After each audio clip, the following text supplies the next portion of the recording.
Welcome back to TW Garage. Today we'll be working on straightening up the steering on the Dirty Coupe.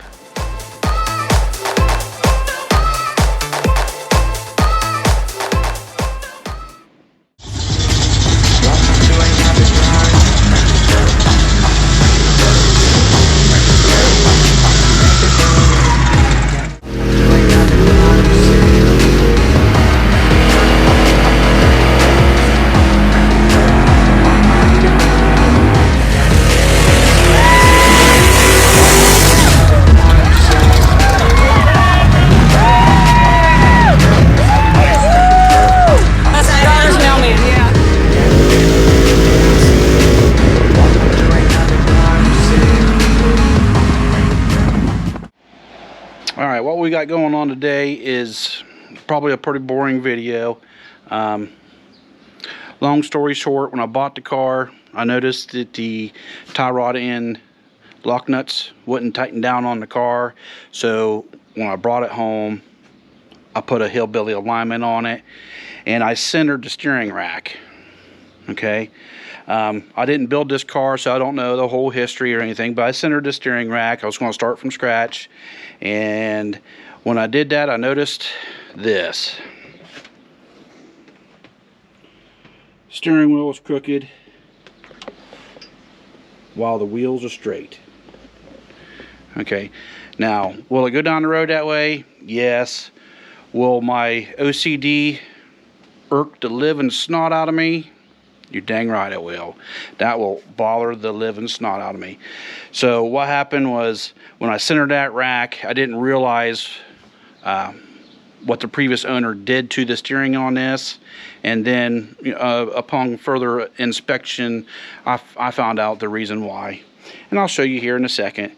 It's kind of an ingenious way of getting yourself an aftermarket steering shaft. He used what he had and he made it work. Okay, so when I get up under the car, I'll show you. Alright, we're back up underneath the car. Here's the steering shaft I was talking about, and that looks like the OEM steering shaft. And for the guys who already know, it looks a little different. From the factory, right here where you see the bolts, the nice shiny nuts and bolts right there, there's supposed to be a rag joint there. Okay, so the guy who built the car, what he did is he removed the rag joint, turned that shaft 90 degrees and bolted it straight up. Now, the only problem with that is it throws the steering wheel off. Now, the way he had it before, when I brought the car home, it worked just fine. It's just I noticed that it didn't turn as sharp one direction as it did the other, and that's because the steering rack wasn't centered. But again, if you're building a drag car to go straight, you really don't need to turn. But I got OCD and certain things get to me. So what I'm going to do is I'm going to unbolt that. I'm going to try to lift it up off the rack and turn it, and then put it back on there to hopefully straighten up that steering wheel. And then we'll go from there. I'll put a hillbilly alignment on this thing. Let's see if I can get this loose.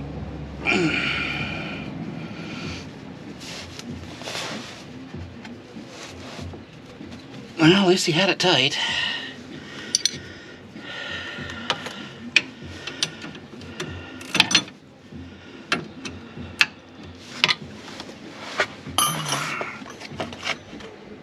Let's do this.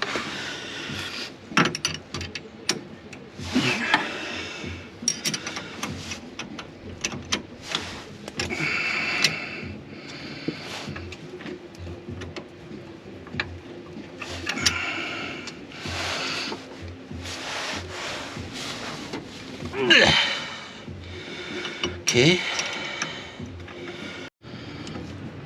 The guy had to go get a longer ratchet because he does have his tight.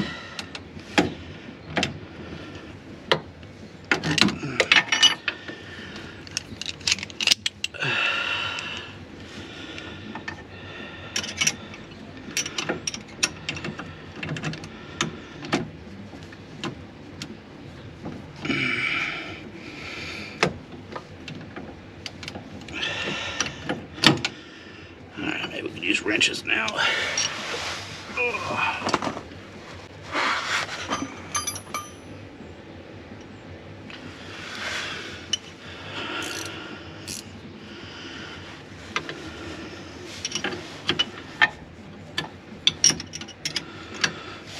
Not a whole lot of room for me to get up under here, I'll tell you that.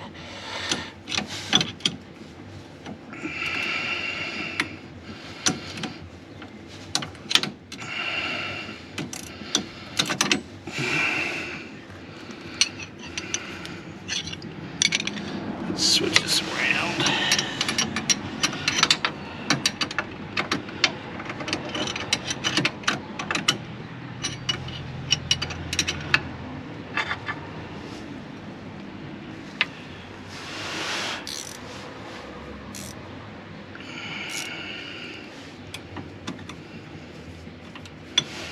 Yeah, won't fit.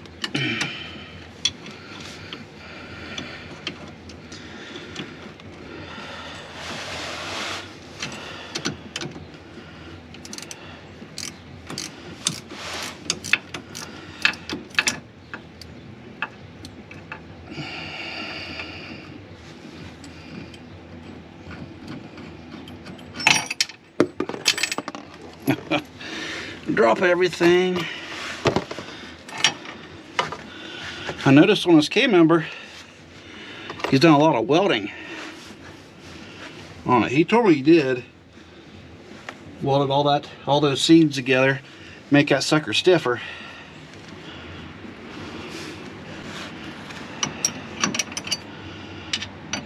Looks like the stock K-member, just he welded on it. Let's see if I can get this one.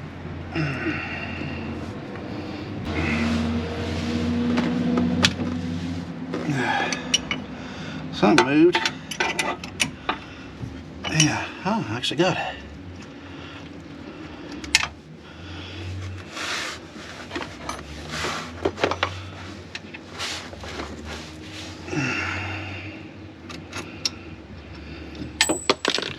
Oops, drop it again. Alright, that steering shaft is off. And of course that looks like a 12 point on that. I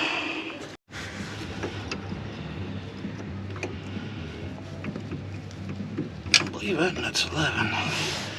Let's see if we can get to this.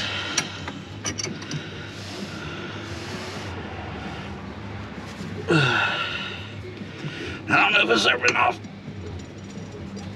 I'm gonna say nope.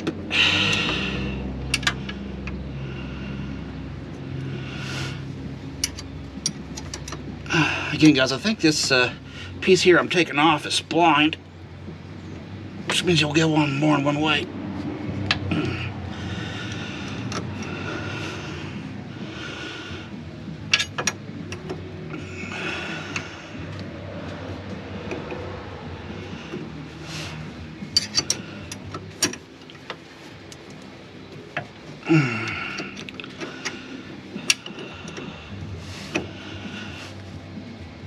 Tell you what, that bugger's tight. And if I remember correctly, the bolt has to come clear out because there's like a groove that bolt slides into. So unless the bolt comes clear out, it won't come off. Let's try to switch things here.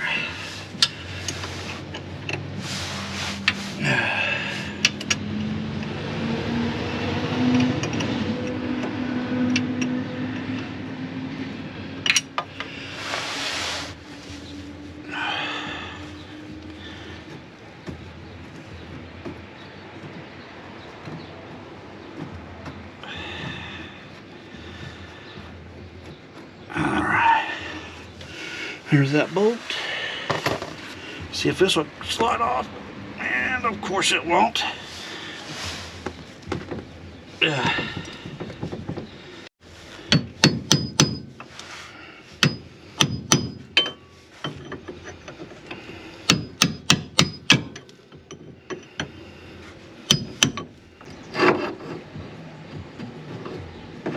going to end up scratching the paint on this camera.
She moved a little bit.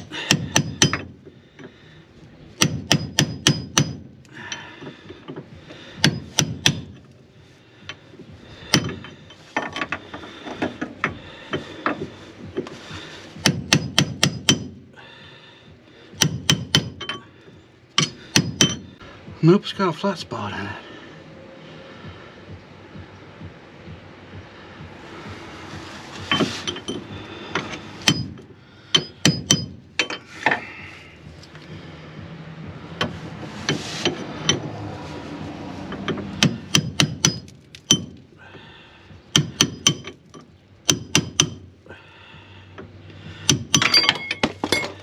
Cha-ching!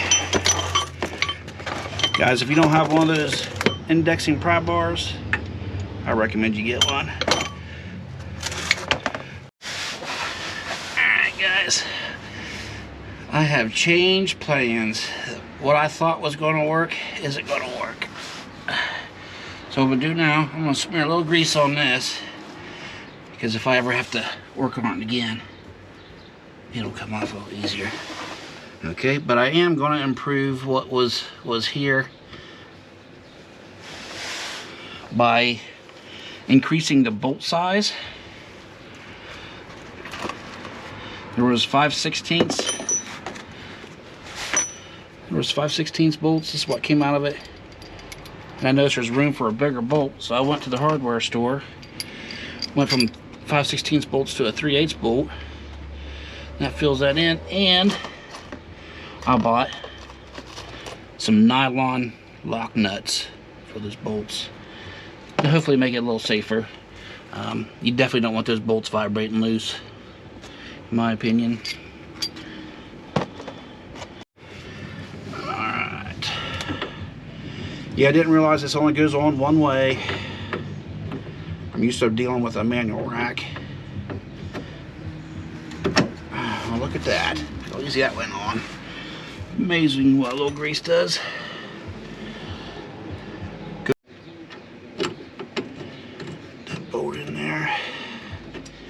Actually, guys, I think I'm gonna put a little bit of grease on that bolt too. This thing is fairly dry.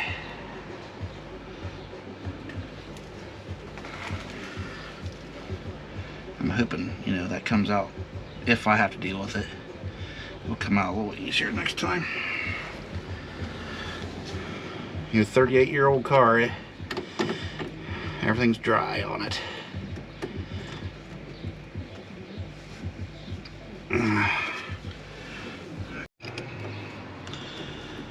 Get this sucker back on there.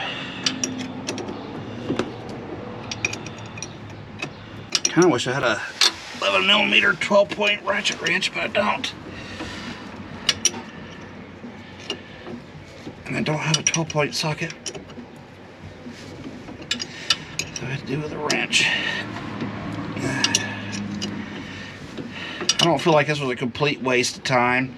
Again, I'm going to try to make this a little safer by enlarging those bolts, putting lock nuts on them. I'll just have to come up with something else to straighten up that steering wheel.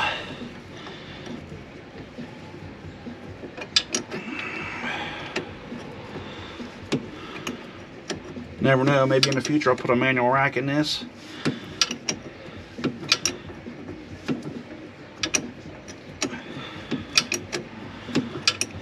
Like I did my other one.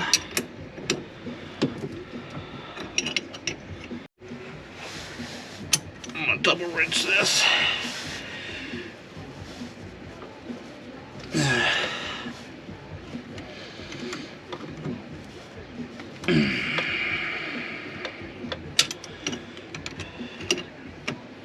Oh, I'm sure there's a torque spec on this somewhere.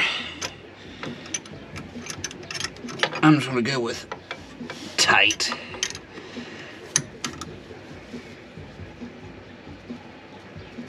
That's a little bit more than snug. Alright. So that's on there. Alright.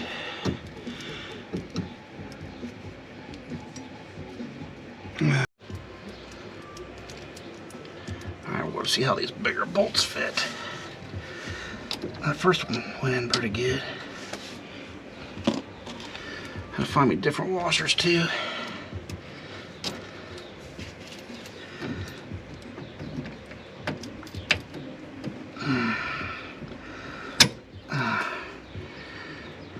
Now, fellas, leave a comment down below whether or not you've seen anybody do this to a steering shaft on a Mustang.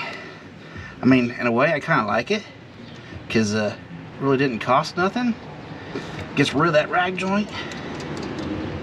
But you gotta throw a little bit of safety in there too.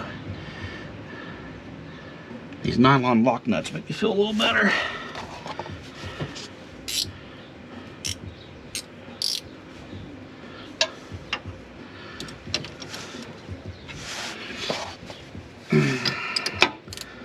Not a whole lot of room for anything else in here though. It's the absolute biggest you can put in there. Like my ratchet wrench won't fit on this end where it needs to be, but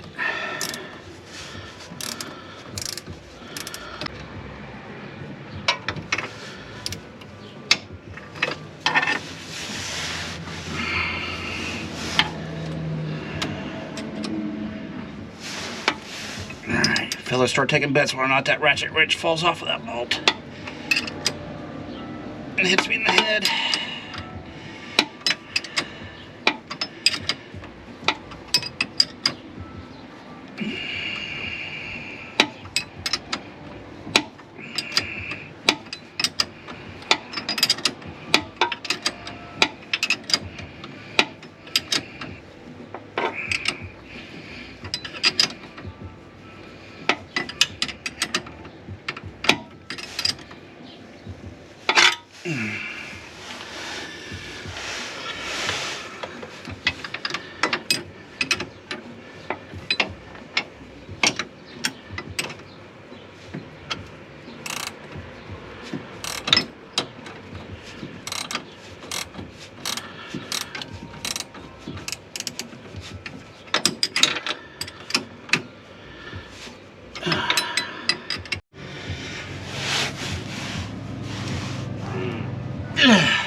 Trying to put all the torques on that.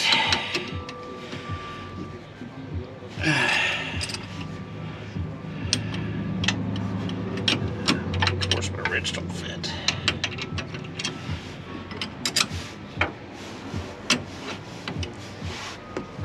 There it goes.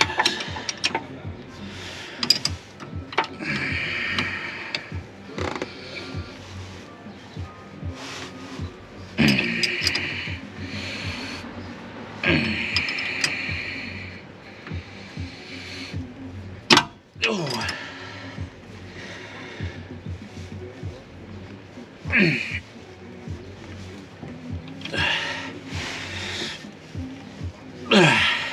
Tight. All right, guys. Well, that didn't go as planned, but just to recap what I did, went ahead and increased the size of those bolts, and I added some nylon lock nuts. You definitely don't want those vibrating loose and ruining your day, that's for sure. Alright guys, that finishes up the sloppy steering shaft. Again, I've never seen anyone do it like that, but hopefully she's a little safer now. And I might end up just changing that out to a you know, an actual steering shaft, and maybe put a manual rack in this car. I don't know what I'm gonna do with it yet, but that'll do for now. So I think what a guy's gonna do is he's gonna do another sloppy alignment on this car. When I got it, I did one really quick, really down and dirty, just to check to see where it was, and it was fairly close. But now I'm actually going to try to do it again using my sloppy slip plates and my sloppy alignment tools. I'll show you those here in just a second. Now these here are my homemade slip plates. Yeah, I know they don't look like much, Got it. There's 4 pieces here.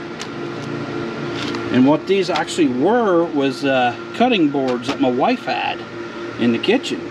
And of course I asked her if I could take them and use them. Of course I had to get her a different one. Okay, but these are the plastic cutting boards. They got one rough side and one smooth side. So what a guy did was he put grease in between them. This grease is getting a little old, but trust me, it still works. You put grease in between it and these two become just super slick. When I first tried to use them, I actually drove the 81 Mustang on top of them. Had the wife tell me when to stop. I hit the brakes and I literally slid right off of these. So they actually work really good, better than you think they would. But the biggest trick here is you just want to make sure that you got a nice clean spot on the floor to put these down, and then you just drive over top of them. I would recommend pushing it, because again, when you hit the brakes, they will literally slide right off each other, and you'll have to reset it. Now these here are my alignment plates that I've been using. No, they're not from Summit. I just put some Summit stickers on them. I really don't remember where I got them, but I think it was like 60 bucks or something like that. And it's a pretty neat little simple kit. Now this ain't going to adjust your camber or anything. This here is just to set your toe, and you can get it fairly accurate with the set of these plates. But another tip is, if you recently had your car jacked up, you want to move your steering wheel back and forth to get your suspension to settle, and maybe push the car forward and backwards a couple times, because you want your suspension settled when you're doing this. Okay, and then when you drive up on your slip plates, your suspension will relax even further, and then you should be able to get a really accurate reading on your toe setting on your car. I'm just going to push the car up on those slip plates. Right there. See, the plate's already slipped, probably because of the misalignment of the car. See them sliding? Those things work really good. Put the car in gear.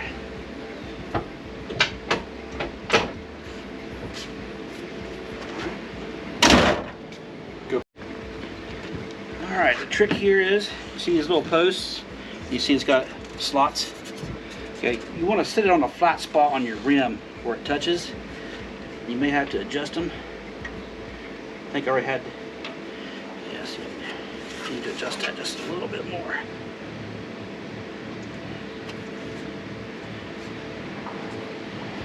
Set it right there up against the rim, and then one thing I found out by doing this is it helps if you have something laying around to lean up against the plate. That ensures that it sets flat up against there and it don't get bumped. GoPro. Okay, then you want to run both tape measures. This kit came with 2 identical tape measures. You run one on the front of the wheel, one behind the wheel.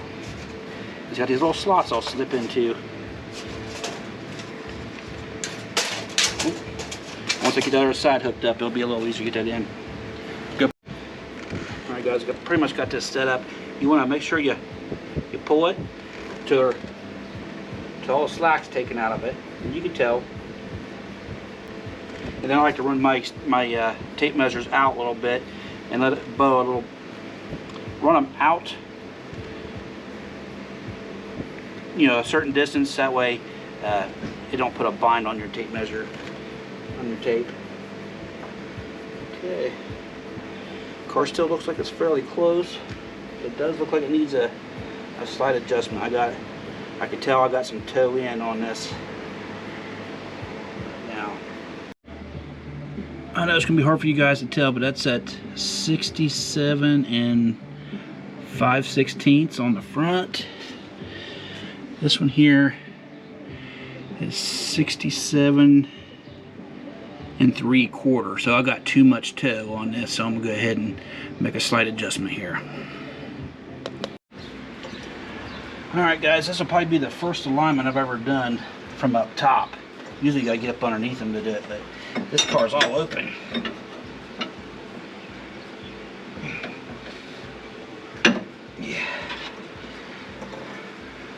And like I said earlier in the video, when I got this car, these jam nuts wasn't tightened up. So that made me a little nervous. So that's why I decided to check everything. Now since I have too much toe, I want to decrease toe, so I want this wheel to come out. So one little trick is put your jam nut right up against your outer tie rod, and that way when you're making adjustments you can tell which way you're going. If that gap opens up, you're going in the right direction. If it closes up, you're going the wrong direction. I remember from the first time that I can't find anything to go up on that tie rod and turn it, so this is the next best thing here. Let's see, I want to go. Make sure it goes out. Alright.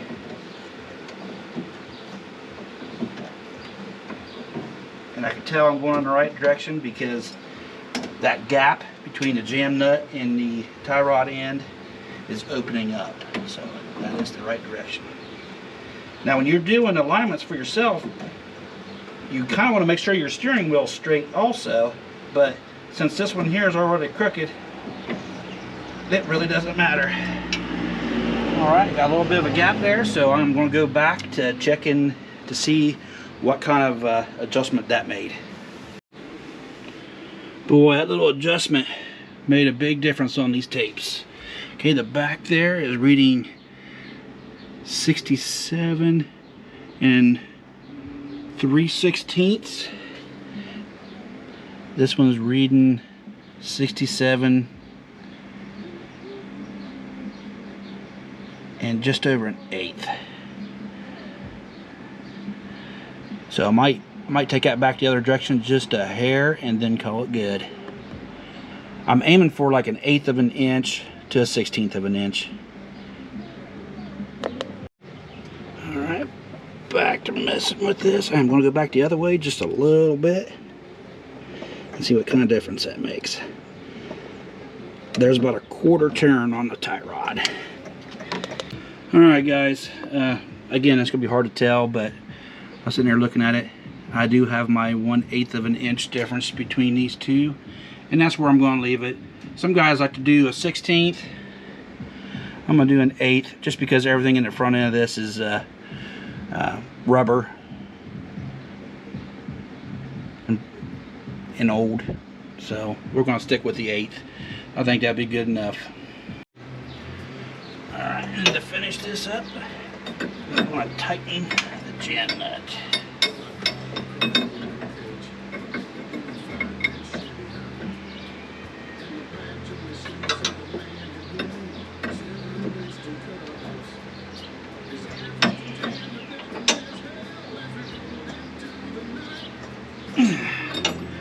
There we go.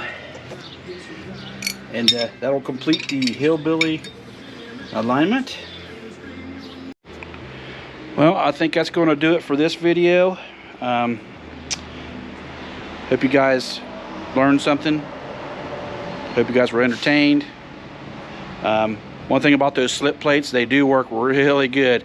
I was getting up, I put my hand on the fender and I actually slid the car over.